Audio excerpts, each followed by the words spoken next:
भारत माता को प्रणाम करता हूँ। आप सबके इस गुरु माता पिता को प्रणाम करते हुए बच्चों आपको बहुत ढेर सारा लाभ और सभी लोगों को सुबह की राम राम। ये नहीं पूछेंगे कि ये मैं कहां से राम राम कर रहा हूं आपको।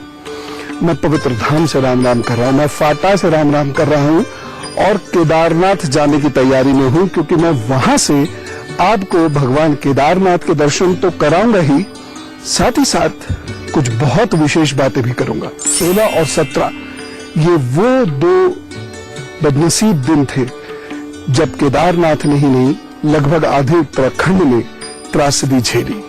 हजारों नहीं सैकड़ों लोग मारे गए थे, तो उनको श्रद्धांजलि भी देंगे और साथ ही साथ जीवन मृत्यु के रहस्य, शिवलिंग के रहस्य, भगवान के रहस्य, उस पर भी बहुत गहराई से बात करेंगे।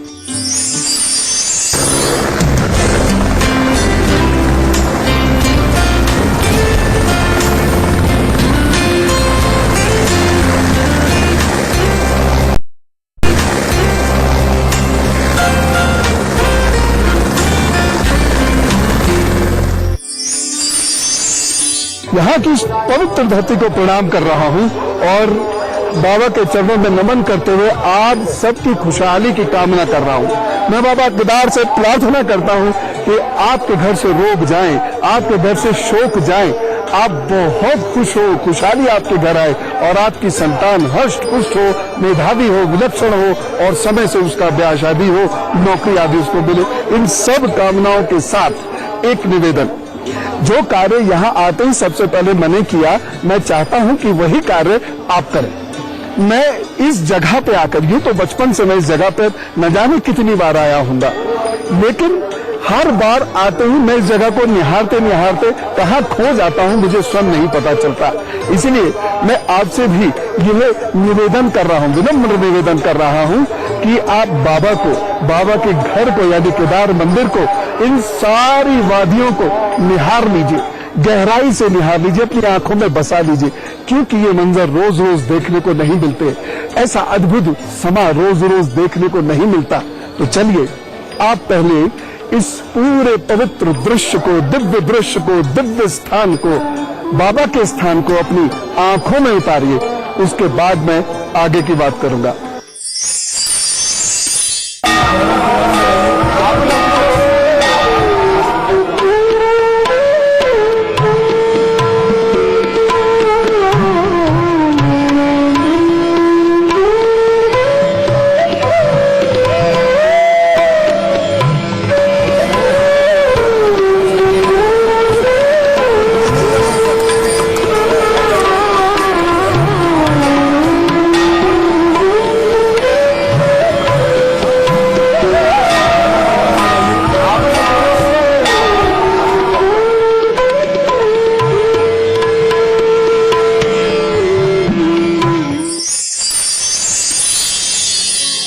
बहुत सारी बातें अभी करनी है, लेकिन मेष, वृषभ और मिथुन राशि का हल भी जान लीजिए। मेष राशि, ये दिन आज आपके लिए अच्छा है, रिश्ते जुड़ सकते हैं, पार्टनरशिप बेहतर हो सकती है, नए पार्टनर भी मिल सकता है, नया कोई रिश्ता भी जुड़ सकता है, परंतु एक सावधानी आपको अवश्य रखनी होगी। इस दिन की जो विशेष सावधानी है आपकी, वो ये है कि आपको सर्दी न लगे और पेट और यूरिन से संबंधी कोई समस्या ना हो जाए। उपाय क्या करेंगे? दिन को बेहतर बनाने के लिए अभी दूध या दूध से बनी हुई वस्तुओं का दान कर दें और थोड़ी सी अजवाइन जरूर चबा लें, प्रभु निचार सब ठीक रहेगा। वृषभ राशि, आपके लिए ये दिन थोड़ी परेशानी लेके आ रहा है, कुछ शत्रुओं की वजह से नुकसान हो सकता है। आप पुरुष हैं तो स्त्री, स्त्री है तो पुरुषों से आपको विशेष रूप से सावधान रहने की आवश्यकता है। अपने स्वास्थ्य का ध्यान रखिएगा, कमजोरी महसूस हो सकती है, लेकिन ये दिन सफलताओं के लिए बुरा नहीं है, सफलताओं के लिए ये दिन अच्छा रहेगा। हाँ, दाम्पत्य जीवन के लिए एक सावधानी रखनी होगी। इस दिन की विशेष सावधानी है कि आपके जीवन साथी और आपके बीच में कोई तनाव ना हो जाए अथवा कुछ स्वास्थ्य संबंधी समस्या ना हो जाए, इस बात का ध्यान रखिएगा। उपाय, दिन को बेहतर बनाने के लिए गाय को हरा चारा अवश्य दीजिए, उसके बाद अपने काम पर जुटेंगे तो वो सब ठीक करेंगे। मिथुन राशि, दिन आपके लिए अच्छा कहूंगा मैं। इस दिन कुछ परेशानियां होंगी, बहुत सारे संघर्ष होंगे, तो अच्छा क्या है? अच्छा यह है कि उसके बाद आपको सफलता मिलेगी। इस दिन किसी की मदद से आगे बढ़ने का आपको मौका मिलता दिखाई दे रहा है, इसलिए इस दिन का सदुपयोग कीजिए, आगे बढ़िए। All the best. बस एक सावधानी जरूर रखिएगा, वाहन से संबंधित कोई समस्या इस दिन हो सकती है। और दूसरी महत्वपूर्ण चीज यह है कि इस दिन विद्यार्थियों का मन पढ़ने में न लगने की वजह से या एकाग्रता कम होने की वजह से वह कुछ गड़बड़ कर सकते हैं। अलर्ट रहें। उपाय क्या करना है? दिन को बेहतर बनाने के लिए गणपति जी की उपासना कीजिए, दूर्वा भेंट कीजिए, ओम नमः गणपताय नमः का जप करते हुए अपने काम पर जुटिए, तो सब अच्छा करेंगे। मैं ये सोच रहा हूं, इस स्थान में आज भी बहुत सुविधाएं उपलब्ध नहीं है। आज भी यहाँ आना बहुत कठिन है। यद्यपि सरकार ने, लोगों ने, पुलिस ने बहुत मदद की है और लोग यहाँ आते हैं। अब तक लगभग 2.25 लाख श्रद्धालु आ चुके हैं, ऐसा यहाँ का आंकड़ा बता रहा है। लेकिन फिर भी यहाँ आना या रहना उतना सरल नहीं है।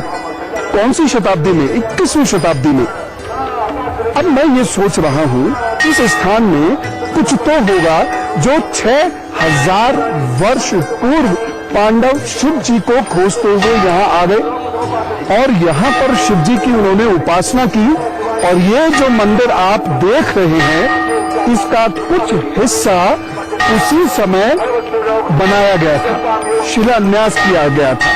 यद्यपि पूरी तरह जो आज मंदिर हमारे सामने है, ये पांडवों के द्वारा बनाया हुआ नहीं है। इस स्थान में कुछ बहुत ही गहरे रहस्य छुपे हुए हैं जो दुनिया की निगाह में नहीं है।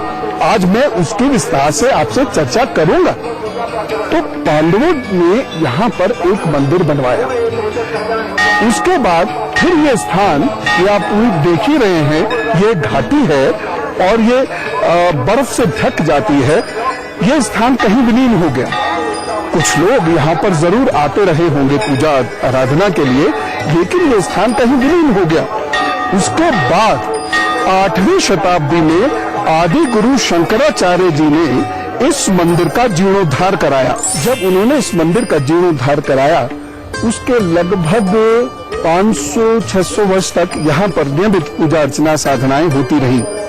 लेकिन उसके बाद ये पूरी घाटी धीरे धीरे धीरे धीरे ग्लेशियर से घिरती चली गई। दरअसल हिमयुग बार बार आता है और जलयुग भी बार बार आता है। हम सामान्यतः पढ़ते हैं, बच्चों को भी यही पढ़ाते हैं कि जब पृथ्वी सूर्य से अलग हुई थी तो ये आग का गोला था।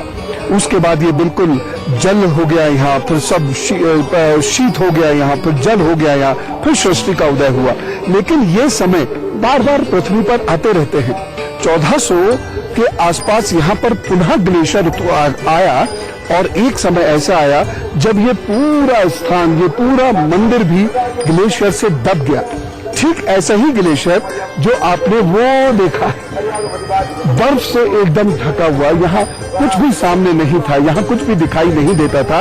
ये मंदिर पूरी तरह बर्फ से ढका हुआ था, यहाँ कोई आता जाता नहीं था। लगभग 400 वर्ष यह मंदिर बर्फ से ढका रहा और यहाँ पर कोई पूजा अर्चना आरती नहीं हुई। उसके बाद ग्लेशियर खिसकना शुरू हुआ।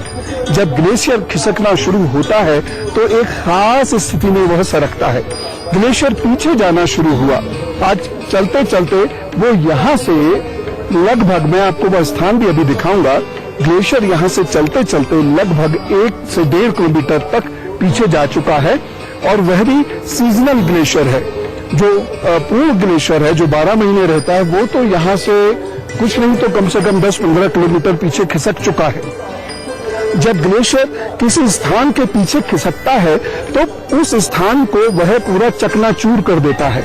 उस स्थान के जो बोल्डर्स होते हैं, ये बड़े पत्थर जो आप देख रहे हैं, इसको वह पीसता चला जाता है, जिसकी वजह से कुछ वर्षों के बाद, कुछ से मतलब 2-3-5 वर्ष नहीं, ये 100-200 वर्षों के बाद वह स्थान उपजाऊ होता चला जाता है।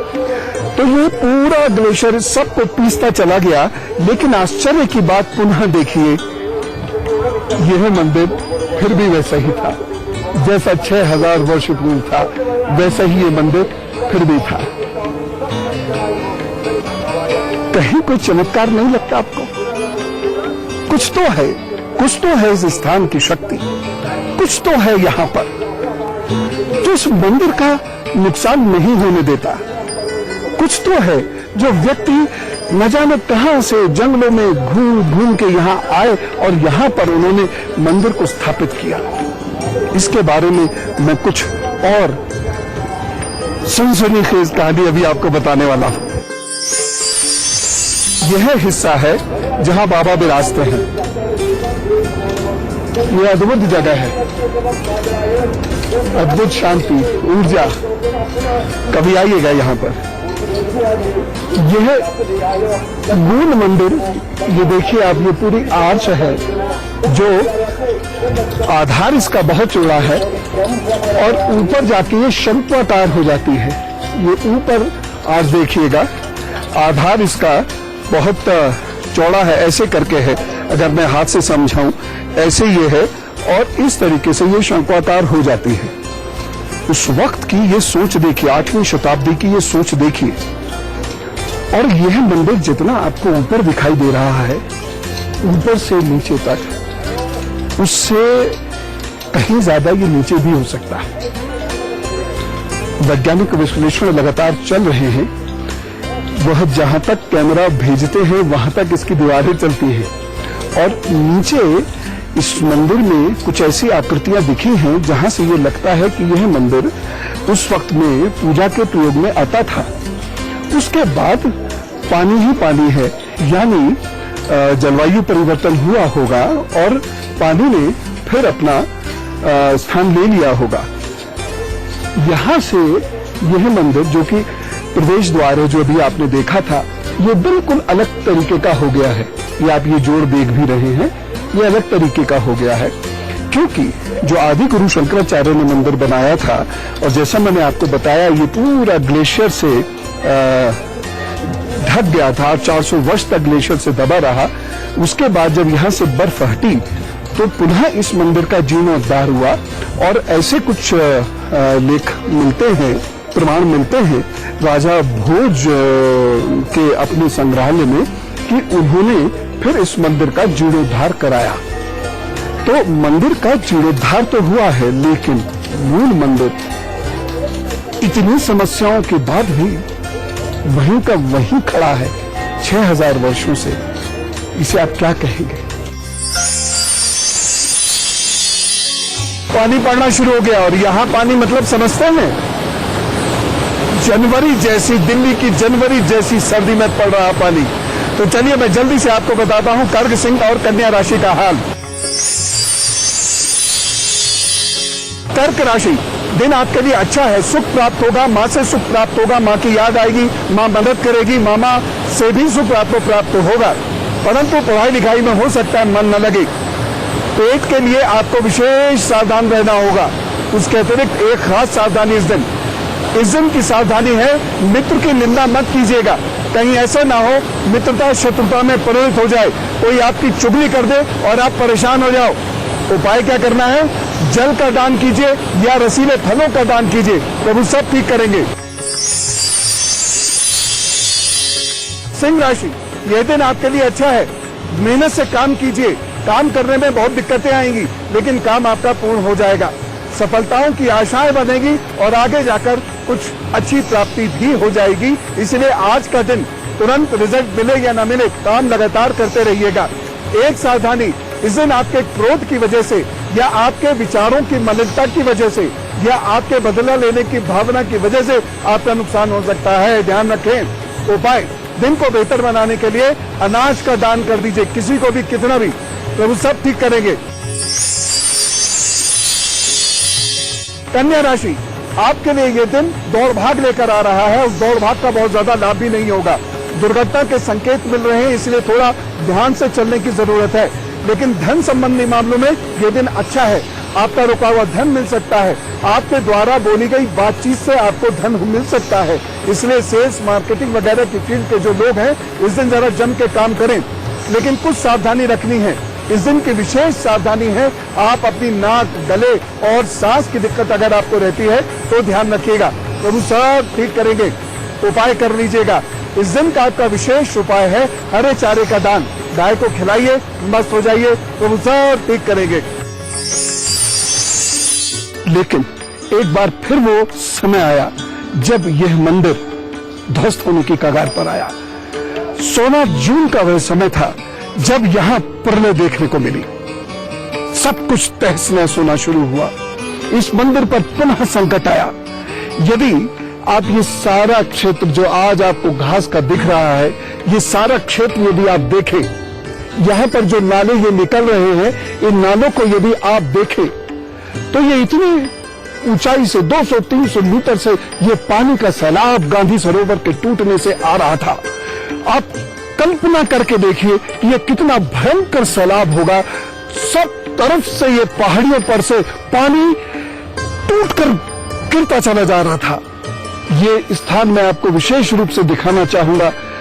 ये स्थान यानी ऐसा लग रहा था कि मानो कहरी पहाड़ बरसा रहे हो। चारों तरफ से पानी की धाराएं, और वो भी साधारण धाराएं नहीं, न जाने कितने मीटर ऊंची धाराएं और भयंकर वेग से वह मंदिर की ओर बढ़ रही थी। 3 साल पहले,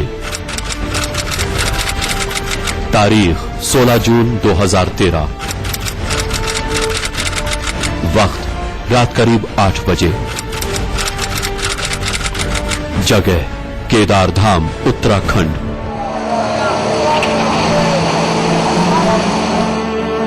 केदारनाथ में घटी त्रासदी ने पूरे देश को झकझोर दिया था। पहाड़ों से आया सैलाब जमीन को तबाह कर गया था।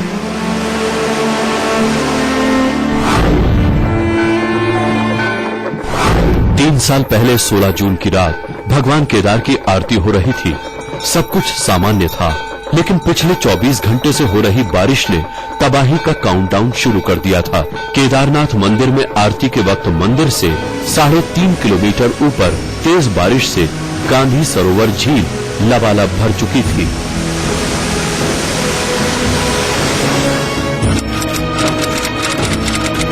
रात करीब 8:15 बजे चोराबारी ग्लेशियर की बर्फ और 3 दिनों से हो रही बारिश ने रौद्र रूप दिखा दिया। गांधी सरोवर की झील फट गई। पहाड़ों से करोड़ों गैलन पानी केदारनाथ मंदिर की ओर बहा। आरती कर रहे लोगों को तबाही की वो पहली आवाज सुनाई दे गई थी। श्रद्धालु अपनी आंखों से पानी को मंदिर की ओर बढ़ता देख रहे थे। इससे पहले कोई कुछ समझ पाता, पहाड़ जैसी ताकत और बिजली की रफ्तार वाला सैलाब केदारनाथ धाम पर कोहराम मचा चुका था। झील और मंदाकिनी नदी ने मिलकर केदार घाटी को तबाह कर दिया। मौत के मुंह पर खड़े भक्त अपनी जान बचाकर भागने लगे। कोई मंदिर के गर्भगृह में प्रवेश करने के लिए दौड़ पड़ा, तो कोई खंभों से जा चिपका।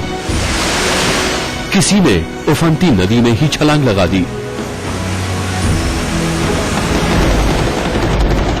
जिस वक्त सैलाब आया, केदार धाम में करीब 2,500 लोग मौजूद थे। पूरा का पूरा केदारनाथ मंदिर, आसपास मौजूद बाजार, धर्मशाला, कुंड, अस्तबल सब तहस नहस हो गए। तबाही का दूसरा हमला अगले दिन यानी 17 जून की सुबह 6:55 पर हुआ, और जो बचा था उसे भी उजाड़कर अपने साथ ले गया।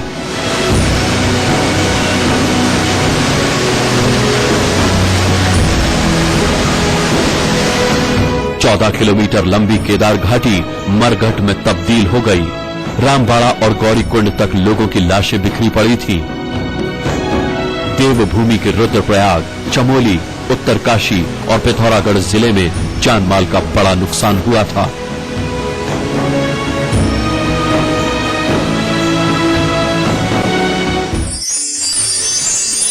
लेकिन द्रुत वेग से पानी तेजी से मंदिर की ओर आ रहा है और ऐसा लग रहा है कि मंदिर अब गया। लेकिन एक बार फिर वैसा चमत्कार होता है जो 6000 वर्षों से होता आ रहा है।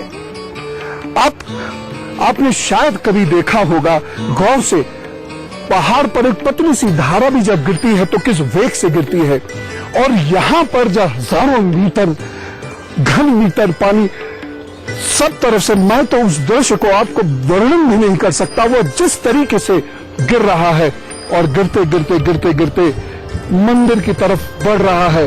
उस पानी की ये मंशा है कि आज मंदिर को ध्वस्त कर देगा। आज 6000 वर्ष पुराने केदारनाथ के घर को खत्म कर देगा यह पानी। उसी वक्त एक चमत्कार होता है, इस शिला का चमत्कार होता है। यह मैं आपको दिखाना चाहूंगा। ये शिला आज लोग इसकी पूजा करते हैं। यह शिला यहां से इस प्रकार गिर के आती है कि पानी का जो बहुत भयंकर वेग चला आ रहा है वो शिला से टकराता है।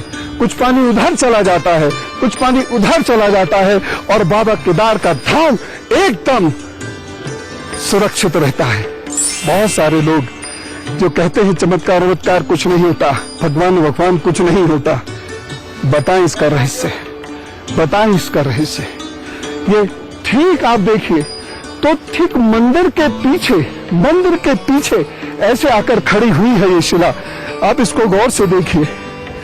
इसने इस मंदिर के पूरे आधार को बचा लिया और यहां से इस मंदिर के ऊपर लेश मात्र भी फर्क नहीं आया, बल्कि 3000 लोग इस मंदिर के अंदर घुस गए थे, वह भी बचे। इस मंदिर के भूगर्भ स्थल में 3 दिन तक लगभग 3000 लोग खड़े रहे, क्योंकि सोने की जगह नहीं। आप देख ही रहे हैं, कोई बहुत बड़ा प्रांगण नहीं है। उसमें 3000 लोग खड़े रहे। चारों तरफ दरिया था, कुछ नहीं दिखाई दे रहा था, सैलाब ही सैलाब था। उस पानी की भयावह आवाज के अतिरिक्त कोई आवाज नहीं, हेलीकॉप्टर तक नहीं आ पा रहे थे 3 दिन तक। इस प्रांगण में उनकी जान बची। यह वो शिला है, भीमशिला। जो भी आज केदारनाथ के दर्शन करने आते हैं वह इस भीमशिला के दर्शन जरूर करते हैं, इस भीमशिला की पूजा करते हैं। क्यों ना करें, इसकी वजह से बाबा का ये मंदिर, बाबा का ये धाम बचा। मैं आपको कुछ और ऐसी चीजें दिखाना चाहता हूं जिनको देखकर आपको समझ में आएगा कि वो तबाही का मंजर क्या रहा होगा, लेकिन बाबा का ये धाम सुरक्षित था। अभी समय हो गया है ब्रेक पर जाने का। ब्रेक से लौटकर मुझे आपसे 3 महत्वपूर्ण बात करनी है। एक तो आपको केदारनाथ धाम के दर्शन और कराऊंगा, आपको मां मंदाकिनी नदी के दर्शन कराऊंगा और साथ ही साथ जीवन मृत्यु के एक विशेष रहस्य के बारे में बताऊंगा। बस ब्रेक से लौटता हूं। आइए, बहुत बहुत स्वागत है ब्रेक के बाद और चलिए बातचीत का सिलसिला शुरू करते हैं। मैं जो आपको बताना चाह रहा हूं, जिस त्रासदी का मंजर मैं आपको दिखाना चाह रहा हूं, वो कितना भयंकर होगा आप जरा सोचिए। मैं जहां खड़ा हूं यह किसी घर के या ये किसी होटल की फर्स्ट फ्लोर है, पहली मंजिल पर मैं खड़ा हूं उस घर की। और आज भी ये संभव है कि जब ये खोदी जाए, क्योंकि बड़े पत्थर हटा के इसको खोदना आसान नहीं होगा, जब ये खोदी जाए तो यहां लाशें मिले। परसों भी यहां लाशें मिली हैं। जी हाँ, 3 वर्ष पुरानी 5 बच्चों की लाशें यहां परसों भी मिली हैं। ये जो आप सरिये देख रहे हैं, ये किसी के घर के सरिये हैं। इसके ऊपर 2-2 मंजिलें और खड़ी थी।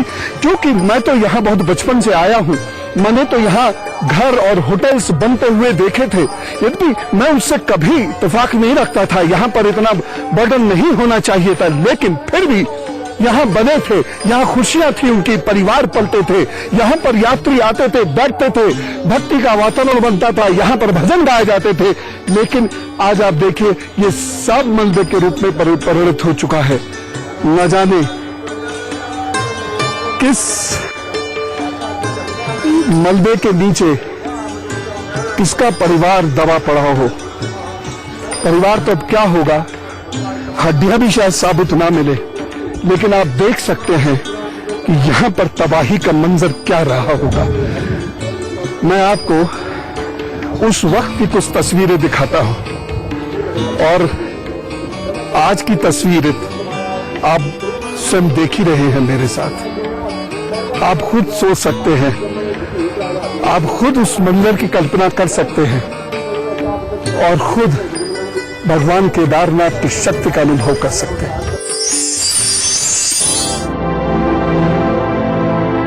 केदार घाटी में केदारनाथ का मंदिर ही सही सलामत बचा। महादेव का मंदिर बचने के पीछे एक चमत्कार था। पहली बार 16 जून की रात करीब 8 बजे और दूसरी बार 17 जून की सुबह 8:13 पर बादल फटा। सब कुछ बहने लगा। सालों पुरानी इमारतें, धर्मशालाएं, साधु संतों के रहने का ठिकाना सब पानी और पत्थर में मिल गया। लेकिन ठीक उसी वक्त मंदिर के पिछले हिस्से, जहां से मंदाकिनी की तेज धारा बह रही थी, वहां से करीब 50 टन का ये पत्थर, या ये कह लें कि पहाड़ का एक बड़ा टुकड़ा पहुंच गया, जो केदारनाथ मंदिर के ठीक पीछे ये टुकड़ा आकर मंदिर की ओट में लग गया, जैसे किसी ने इसे आदेश दिया हो। केदारनाथ मंदिर के पिछले हिस्से में जैसे ही ये शिला गिरी, बादल फटने के बाद प्रलय मचाने वाली मंदाकिनी की धारा 2 हिस्सों में बट गई। मंदाकिनी की तेज धार और पत्थर के बड़े बड़े दूसरे टुकड़ों ने अपना रास्ता बदल दिया। वो मंदिर को छोड़कर केदार धाम में मौजूद दूसरी चीजों का वजूद मिटाने में लग गए। इसे कहने वाले एक संयोग भी कह सकते हैं कि पानी के साथ पत्थर का बड़ा टुकड़ा बहकर आ गया और इसने नदी की धारा मोड़ दी। कहने के लिए यह भी कहा जा सकता है कि मंदिर की नींव ने पत्थर को सहारा दिया और पत्थर ने मंदाकिनी की धारा को अपने ऊपर झेलकर मंदिर को उखड़ने और उजड़ने से बचा लिया। लेकिन केदार घाटी में सैकड़ों पत्थर बहकर आए, फिर किसी दूसरे भवन का ढांचा क्यों नहीं बचा? सिर्फ केदार का मंदिर ही कैसे बच गया? क्या ये किसी चमत्कार से कम है? आज भक्त केदार को बचाने वाली उस शिला को भी भीम शिला के नाम से पूजते हैं।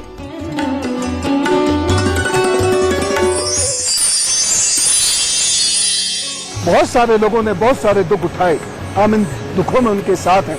केदारनाथ धाम से और कुछ खास बात करेंगे भगवान केदारनाथ की, लेकिन उससे पहले तुला, वृश्चिक और धनु राशि का हाल।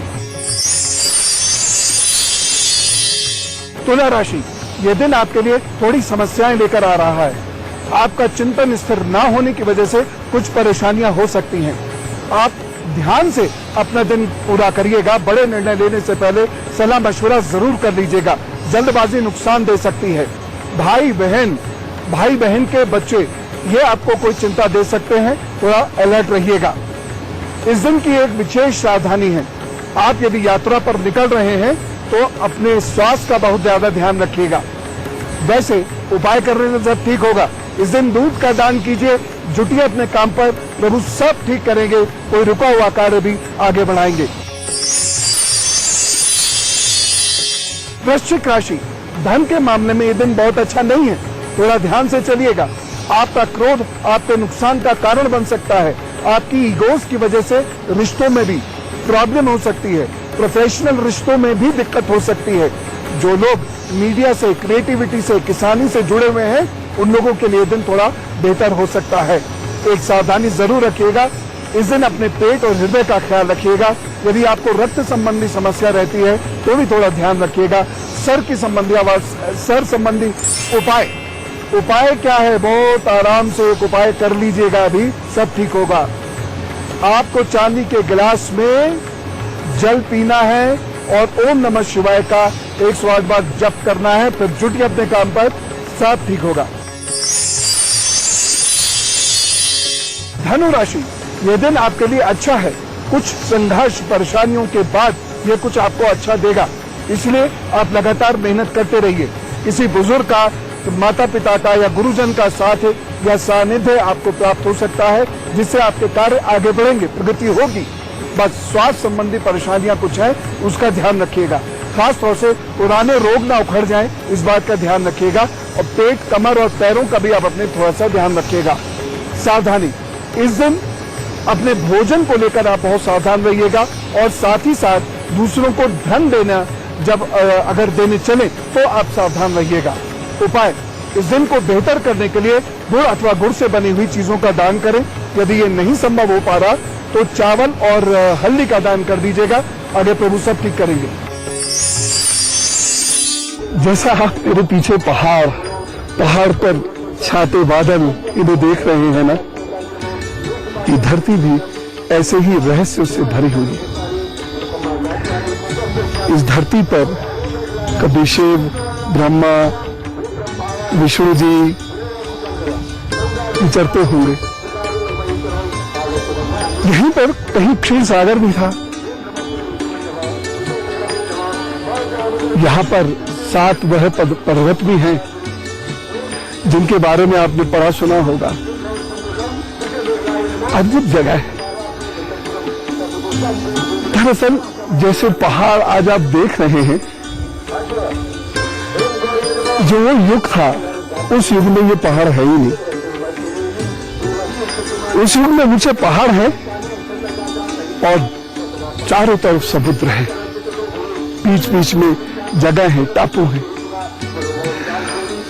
एक अद्भुत दृश्य जहां देवता रहते होंगे, मैं उसको अपनी कल्पना से अपनी आंख में खींच रहा हूं। यहां देवता विचरते होंगे। क्यों कह रहा हूं ये बात? ये स्वर्ग कहलाता था। ये क्यों कहलाता था? यहां विषाणु नहीं पनप सकता। जी हां, यहां विषाणु नहीं पनप सकता। अभी तो हम लोगों ने बहुत गंदगी कर दी है। अभी तो हम लोग नाना प्रकार का प्रदूषण यहाँ फैला रहे हैं, लेकिन कुछ वर्ष पूर्व तक भी मैं आपको बता रहा हूं, यहाँ विषाणु पनप नहीं सकता था, जिसकी वजह से यहाँ रोग नहीं होते थे। यद्यपि ऑक्सीजन का दबाव कम है, यहाँ जहां मैं खड़ा हूं वहां भी ऑक्सीजन कम है, लेकिन यहाँ रोग नहीं होते थे। और आपको एक चीज बताता हूं, ये जो घास आप देख रहे हैं, एक और खास किस्म की घास यहाँ पर उत्पन्न होती है। वह मीठी होती है। जब बर्फ पड़ना शुरू होता है तो वह मीठी घास आती है, जो जानवरों के भी बहुत काम की होती है, मनुष्य के भी बहुत काम की होती है, यद्यपि उसको खाने का तरीका अलग होता है। यहाँ पर यद्यपि खोज जारी है, मैं भी इसको दावे से नहीं कह रहा, लेकिन यहाँ पर कुछ विशेष गैसेज हैं। पता चल जाएगा आपको, एक दिन देख लेना। और अभी मैंने यहाँ पर बहुत सारे लोगों से बातचीत करी जो 2013 में उस त्रासदी के समय यहाँ मौजूद थे। वो ये कह रहे थे कि कुछ अजीब सी विषैली गैस थी इस पूरे इलाके में। जो इस इलाके से भाग गए उन्हें कुछ नहीं हुआ, लेकिन जो यहाँ रह गए उस गैस से मर गए। और जब मैंने और तफ्तीश करी और गहरी छानबीन करी तो एक बात और समझ में आई। ये पूरे इलाके से ग्लेशियर जो टूटा था, जो गांधी सरोवर टूटा था, पूरा पानी जब बह के आ रहा था वो काला था, क्योंकि यहां पर सल्फर के सोते हैं, जगह जगह सल्फर के सोते हैं। और यहां कुछ धाराएं ऐसी हैं जो आपका साबुन शरीर से नहीं छुटा सकती, जिसमें आप अगर एक डुबकी लगा के निकलेंगे तो बाल आपके एकदम सॉफ्ट हो जाएंगे, जैसे शैम्पू किए हुए होते हैं। शरीर आपका एकदम चिकना हो जाएगा। यहाँ साबुन लगाने की आवश्यकता नहीं। और मैं तो यहाँ बहुत लंबे समय रहा, साबुन वाबुन कहाँ होता है, झोला अपना थोड़ा बहुत, 2-3 कपड़े उपड़े, कुछ पुस्तकें आदि, बस। तो नमक जब ये हम कुल्ला करते थे तो एक नमकीन का एहसास होता था। और जब स्नान करते थे पूरा शरीर चिकना चिकना सा होता था, जैसे कोई बहुत कीमती साबुन लगाया हुआ हो शरीर पर। बदबू नहीं आती थी शरीर से। ज्यादा पीछे की बात नहीं कर रहा, मैं अपनी जिंदगी की बात कर रहा हूं। यह है दिव्य क्षेत्र, देवताओं का क्षेत्र। धीरे धीरे फोल्ड माउंटेन्स में आते गए, समुद्र सूखता गया, पीछे चलता गया, और यहाँ पर ये पर्वत ऊपर उठते गए, हजारों फीट तक ऊपर जा चुके हैं अब ये, जिसकी वजह से कुछ पर्वत श्रृंखलाएं तो सदा बर्फ से ढकी रहती हैं। महादेव तो महादेव, नंदी भी थे जीव रक्षक।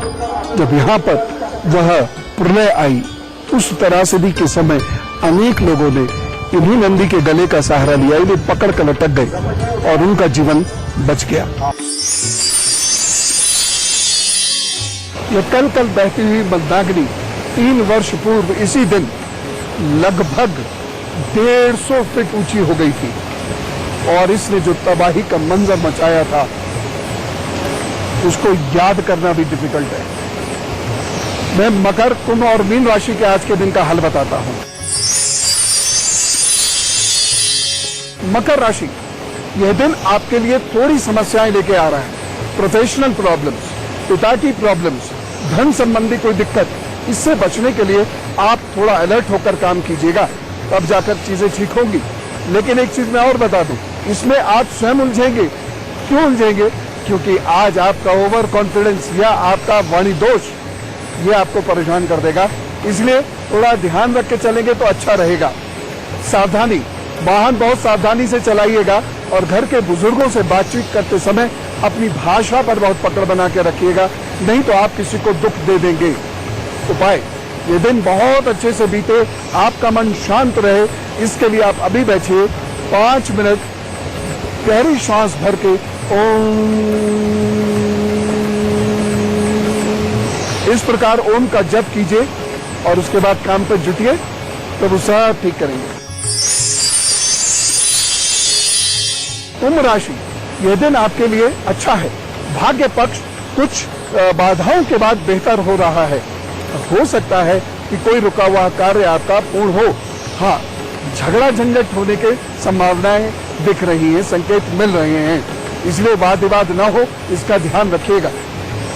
सावधानी, इस दिन की सबसे बड़ी सावधानी है धन। इस दिन की सबसे बड़ी सावधानी है फ्यूचर प्लानिंग। तो धन किसी को मत दीजिए और फ्यूचर प्लानिंग जब तक उस पर काम होना शुरू ना हो जाए वो डिस्कस किसी के साथ मत कीजिएगा, अन्यथा वह कार्य हो नहीं पाएगा। उपाय क्या करना है? इस दिन को बेहतर बनाने के लिए ओम नारायण नमो नमः का 108 बार अभी जप कीजिए, फिर निकल जाइए अपने काम पर। और यदि काम पर निकलना अभी बहुत जरूरी है तो अब गाड़ी में बैठे बैठे, बस में बैठे बैठे ओम नारायण नमो नमः, ओम नारायण नमो नमः, इसका जप करते रहिए, सब ठीक हो जाएगा।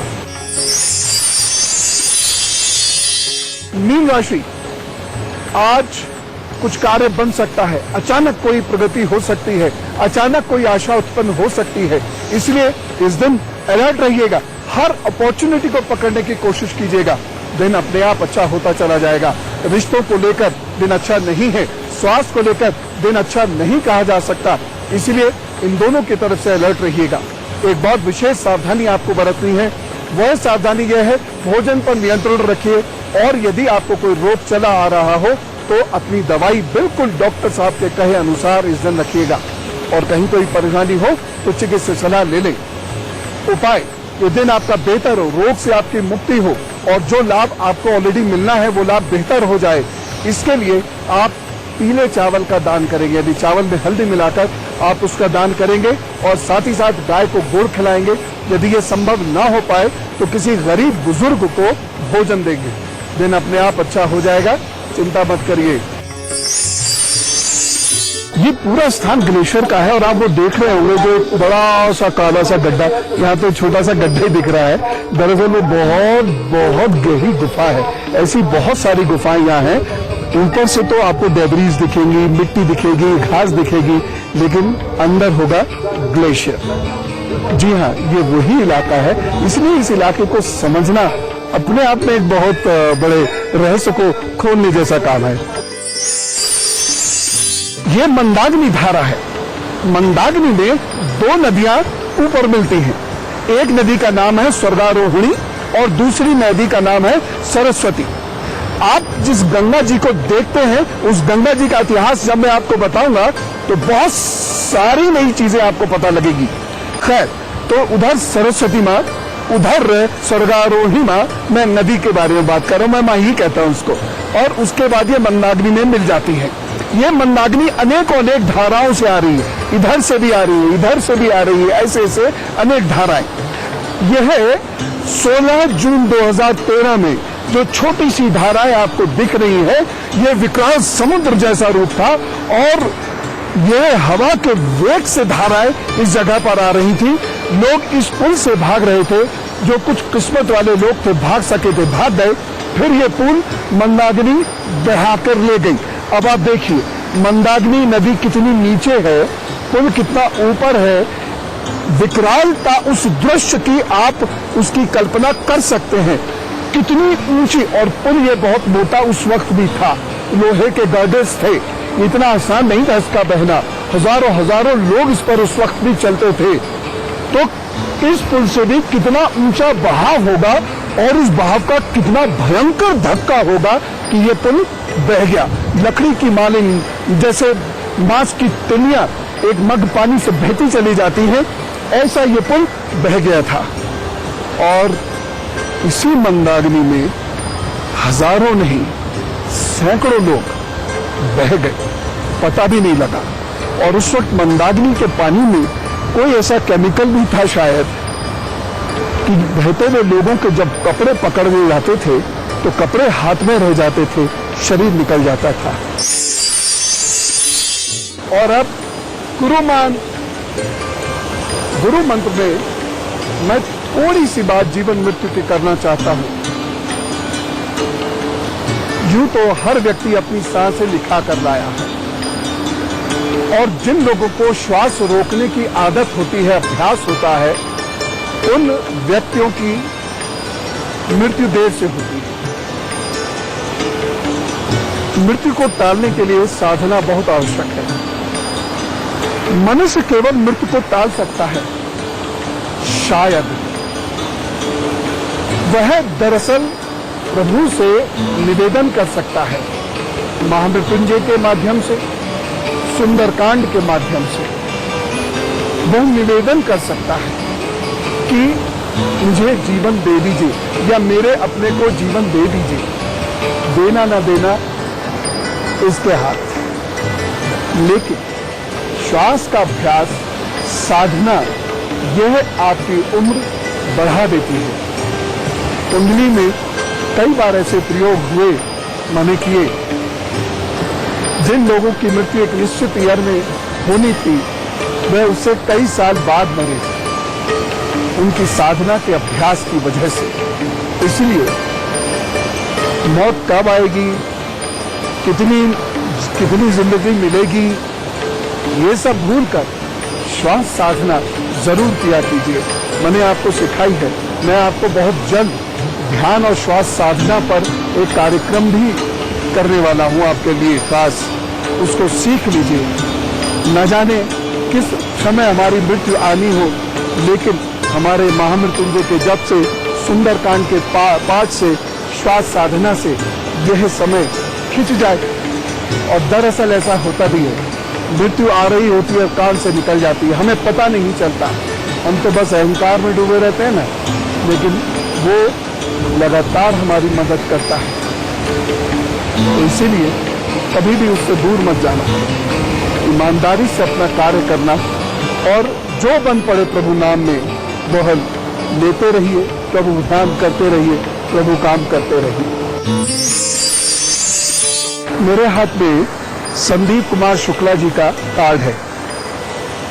ये यहाँ पर बहुत सारे पुरोहितों की तरह पुरोहित हैं। उन्होंने बताया उनके साथ 22 औरतें थी जिनकी ये पूजा करा रहे थे।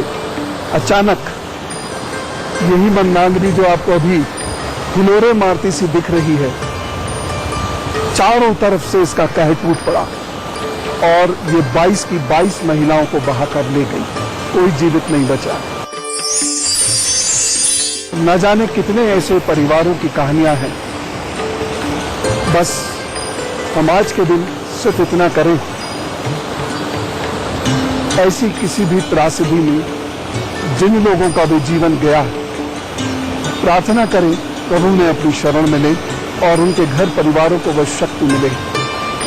इससे ज्यादा हम कुछ नहीं कर सकते, लेकिन हृदय से प्रार्थना तो कर सकते हैं। प्रार्थना करते जाइए और आज का दिन आपका बहुत अच्छा बीते, ये मैं आपके लिए शुभकामनाएं देता हूं। आप खूब मेहनत करिएगा, खूब अच्छे से पढ़ाई करें बच्चे, और बाकी लोग खूब अच्छे से अपने अपने काम करें। राम राम, नमस्कार, भारत माता की जय। और अब प्रार्थना।